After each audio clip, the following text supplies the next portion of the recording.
അച്ഛന് ഭയങ്കര സന്തോഷം.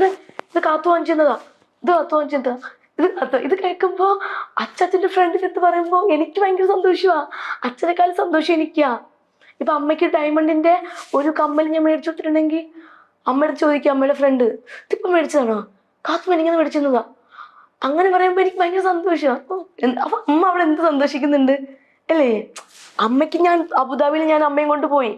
ഞാൻ അമ്മയെ കൊണ്ട് ജ്വല്ലറി കയറിയപ്പോൾ ഞാൻ അമ്മയ്ക്ക് വള മേടിച്ചു കൊടുത്തു, ഡയമണ്ടിന്റെ കമ്മൽ മേടിച്ചു കൊടുത്തു, പിന്നെ റിങ് മേടിച്ചു കൊടുത്തു, മാല മാറ്റി മേടിച്ചു കൊടുത്തു. ഇതൊക്കെ അമ്മയ്ക്ക് വേണമെന്നൊന്നും പറയില്ല കേട്ടോ. ഇതുവരെ ഒന്നും വേണമെന്ന് പറഞ്ഞിട്ടില്ല. ഇതുവരെ എൻ്റെ അമ്മയും എൻ്റെ അച്ഛനും ഇത് വേണം, എന്നെ കല്യാണം കഴിച്ചുവിടാൻ ഭയങ്കര ആഗ്രഹമാണ്, അല്ല ഇത് വേണം അത് വേണം എന്നെ അവിടെ അങ്ങനെയൊന്നും പറഞ്ഞില്ല. ഒറ്റ ആഗ്രഹം പറഞ്ഞിട്ടുള്ളൂ എൻ്റെ അമ്മ, എൻ്റെ കല്യാണം കാണണമെന്നും അമ്മയ്ക്ക് ഫ്ലൈറ്റിൽ കയറണമെന്നും. അത് ഞാൻ ആഗ്രഹം സഹിച്ചു കൊടുത്തു. നമ്മുടെ ഏറ്റവും വലിയ ആഗ്രഹം ഞാൻ കൊണ്ടുപോയി സ്ഥലങ്ങളെല്ലാം കാണിച്ചു കൊടുത്തു. ഭയങ്കര ഹാപ്പി ആയിരുന്നു അമ്മ. അതാണ് അത്രയും. അവരുടെ ആഗ്രഹം ഇങ്ങനെ സ്ഥലങ്ങളൊക്കെ കാണാൻ ഭയങ്കര ഇഷ്ടമുള്ള എൻ്റെ കൂടെ യാത്ര ചെയ്യുക, എൻ്റെ കൂടെ ടൈം സ്പെൻഡ് ചെയ്യുക, പിന്നെ ഞാൻ ഹാപ്പി ആയിട്ടിരിക്കുന്നത് കാണണം.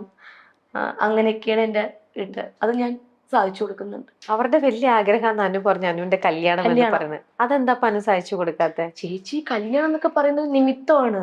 അത് നമുക്ക് വാങ്ങാൻ കിട്ടുന്ന ഒന്നാണോ? അല്ല. ദൈവം നമുക്ക് വിധിച്ചിട്ടുണ്ട് ഒന്ന്, അനുവിന്റെ കല്യാണം ഇന്ന സമയത്ത് ഈ സമയത്തൊക്കെയാണെന്നുള്ള ദൈവം വിധിച്ചു വെച്ചിരിക്കുന്നത്. നമുക്ക് പെട്ടെന്ന് പോയി ഒരു ചെക്കനെ കണ്ടുപിടിച്ചിട്ട് ആ ചെക്കൻ നമുക്ക് കല്യാണം കഴിക്കാന്ന് പറഞ്ഞാൽ പറ്റുമോ? പറ്റില്ല, ഒരിക്കലും പറ്റില്ല. അതൊക്കെ അതിന് സമയമുണ്ട് ദാസ. ഞാൻ വെയിറ്റ് ചെയ്യും. നമുക്ക് അതൊക്കെ ഒരു വഴി കൂടെ പോട്ടെ. നമുക്ക് വേറൊരു വഴി കൂടെ കുറേ കാര്യങ്ങൾ വരുവാണ്. സിനിമ ചെയ്യണം, സിനിമയാണ് ഏറ്റവും വലിയ ആഗ്രഹം, എന്റെ ആഗ്രഹം.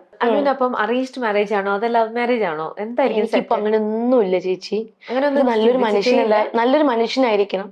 ഇപ്പോഴത്തെ ഈ ഒരു ജനറേഷനിൽ നോക്കുകയാണെങ്കിൽ നല്ലൊരു മനുഷ്യനായിരിക്കണം, അത്രേ ഉള്ളൂ. വലിയ ആഗ്രഹങ്ങളൊന്നുമില്ല.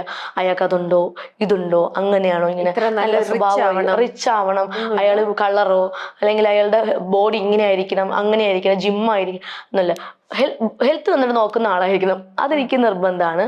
പിന്നെ നന്നായിട്ട് എന്നെ മനസ്സിലാക്കുന്നതും പിന്നെ നല്ല സ്വഭാവം ഉണ്ടായിരിക്കണം. ചീറ്റ് ചെയ്യാൻ പാടില്ല. അല്ലെങ്കിൽ എന്താ പറയുക, നമ്മൾ കൂടെ നിൽക്കുക ലൈഫ് ലോങ്. ഞാൻ മരിക്കുന്നത് എൻ്റെ കൂടെ ഉണ്ടാവണം. എൻ്റെ അച്ഛനും അമ്മയാണോ എങ്ങനെയാണോ ജീവിക്കുന്നത് അതുപോലെ എനിക്ക് ജീവിക്കണം. അപ്പൊ അച്ഛനും അമ്മയും വേറെ ഇങ്ങനെ അറേഞ്ച് മാരേജ് ഒക്കെ മാട്രിമോണിയിൽ അവരെനിക്ക് വിട്ടു തന്നിരിക്കുക.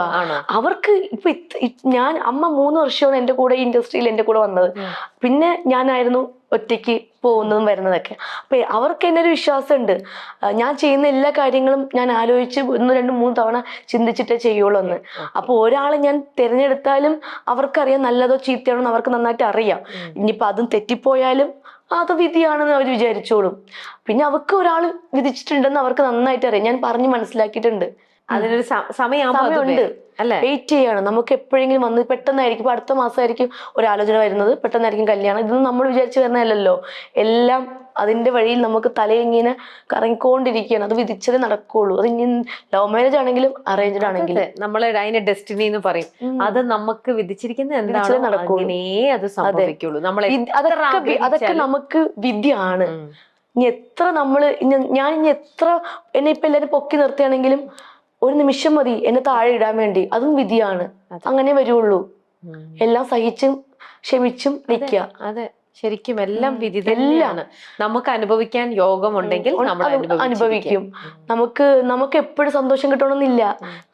എപ്പോഴും നമുക്ക് എപ്പോ വേണമെങ്കിൽ ദുഃഖം വരാം. നമുക്ക് ഒരിക്കലും അക്സെപ്റ്റ് ചെയ്യാൻ പറ്റാത്ത കാര്യങ്ങളായിരിക്കും നമ്മുടെ ലൈഫിൽ വന്ന് ചേരുന്നത്. അതൊക്കെ നമ്മൾ സഹിച്ച് തരണം ചെയ്ത് നമ്മൾ മുന്നോട്ട് പോകണം. അതാണ് ഒരു മനുഷ്യന്റെ എന്താ പറയണ്ടേ, ഒരു മനുഷ്യന്റെ ഒരു കാര്യം എന്ന് പറയുന്നത്. അങ്ങനെ തന്നെ മുന്നോട്ട് പോകാനല്ലേ വേണ്ടത്. എന്ത് കാര്യം വന്നാലും ഞാൻ അത് സഹിച്ച് അഡ്ജസ്റ്റ് ചെയ്ത് മുന്നോട്ട് പോകും. ചെറുപ്പം മുതലേ ഇപ്പം അനു പറഞ്ഞു അച്ഛനെയും ബുദ്ധിമുട്ടിച്ചിട്ടില്ല, അച്ഛനോട് ചോദിച്ചിട്ടില്ല, ഒന്ന് ഡിമാൻഡ് ചോദിക്കാറുണ്ട്. കുഞ്ഞിലേക്ക് ചോദിക്കും എന്ന് പറഞ്ഞാൽ അച്ഛൻ 100 വേണം 1000 വേണം അങ്ങനെയൊന്നുമല്ല ചോദിക്കുന്നത്. അച്ഛന്റെ മേശപ്പുറത്തിരിക്കുന്ന ചില്ലറ പൈസയൊക്കെ ഞാൻ അടിച്ചു മാറ്റി കൊണ്ട് പോകാറൊക്കെ ഉണ്ടായിരുന്നു. അങ്ങനെയൊക്കെ ചെയ്യും കേട്ടോ. അച്ഛനറിയാം എനിക്ക് വേണ്ടി ഇട്ടിരിക്കുന്നത് അച്ഛൻ. ഇപ്പോഴൊക്കെ അച്ഛൻ പറയുന്നത് എനിക്ക് കള്ളി നിനക്ക് വേണ്ടി വെച്ചിരിക്കുന്നതാ, എനിക്കറിയാം നീ എടുത്തോണ്ട് പോകുന്നതൊക്കെ. പിന്നെ ഞാൻ എന്ത് പൊട്ടനാണോ, എന്റെ മേശപ്പുറത്ത് 1000 രൂപ അല്ല 1000 10 രൂപ കിടക്കുമ്പോ നീ എടുത്തോണ്ട് പോകുമ്പോ എനിക്ക് അറിഞ്ഞതാണ് എന്റെ വിചാരം.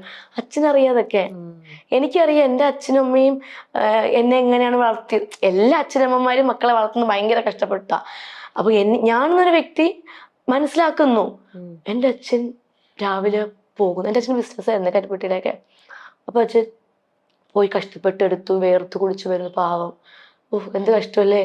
അപ്പം അങ്ങനെയൊക്കെ ചിന്തിക്കും, മനസ്സിലായി. അപ്പൊ ചിന്തിക്കുമ്പോൾ എനിക്ക് ഉള്ളിൽ എന്ന് പറഞ്ഞാൽ ഈ മനുഷ്യനെ ഇനി ജോലിക്ക് വിടാൻ പാടില്ല, ഇനി ഞാൻ ജോലി ചെയ്ത് കൊണ്ടു കൊടുക്കണം, ഒരാൺകുട്ടിയെ പോലെ ആയിരിക്കണം എന്നൊക്കെയാ. അപ്പൊ അന്ന് മുതലേ ഈ ആഗ്രഹം ഉള്ളിൽ കിടക്കുക.